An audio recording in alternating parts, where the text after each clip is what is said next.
Mainit na balita, mga Shagab fans. Sa kanilang Dear Heart concert sa Toronto, Canada, nagkaroon ng isang napaka-espesyal na sorpresa para kay Gabby Concepcion. Sa gitna ng concert, nagulat si Gabby nang biglang lumabas si Sharon Cuneta na may daladalang birthday cake para ipagdiwang ang kanyang ika-60 kaarawan. Pinangunahan ni Sharon ang buong audience sa pag-awit ng happy birthday at ramdam ang saya sa buong venue. Isang napakatamis na tribute ito sa kanilang iconic na partnership at isang di malilimutang tagpo para sa mga fans. Ang gabing iyon ay tunay na naging mas espesyal, hindi lang para kay Gabby, kundi para sa lahat ng Shagab fans na nakasaksi sa milestone na ito.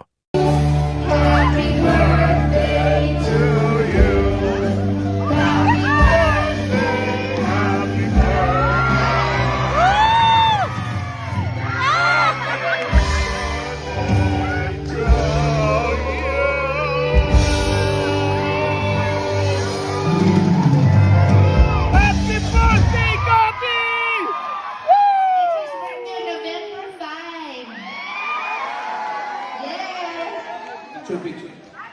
Picture mo? Ube daw yan. Alam yung picture mo. Tikman mo.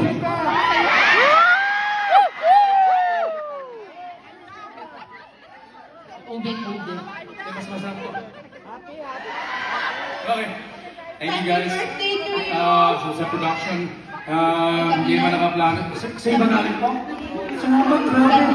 Ginawa ko ng cake na to. Hindi, wala akong problem. Pero happy birthday to you. Pinaalala ko sa lahat. Very nice talaga. I know, yeah, right? I know, right? Okay, I'm going to share this video later. Okay, dito. So ngayon, lalabas natin. Thank you, everyone. Ating, Everybody say, Happy birthday, Gabby! Happy birthday, Gabby! Thank you guys. You know, we have to thank our band talaga. Ang galing nila. Alam niyo po, ang totoo niyan, dumating yung rest of our band members kagabi lang. Pati yung nag-aayos sa akin, kagabi lang dumating.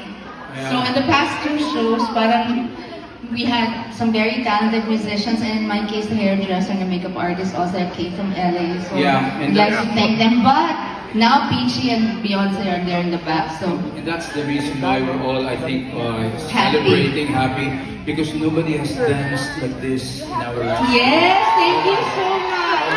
Our band, we're Tsaka, very ang sarap ng may gitara na, tsaka bass, no? Oo, grabe. Yung si Karel, sabihin, di ba? So marami pa tayong ganito. We have Alam mo 4 si more Karel? shows. Yes, Karel. Anak niya ni Gringo na. Alam ko, idol ko nga ito. Diba?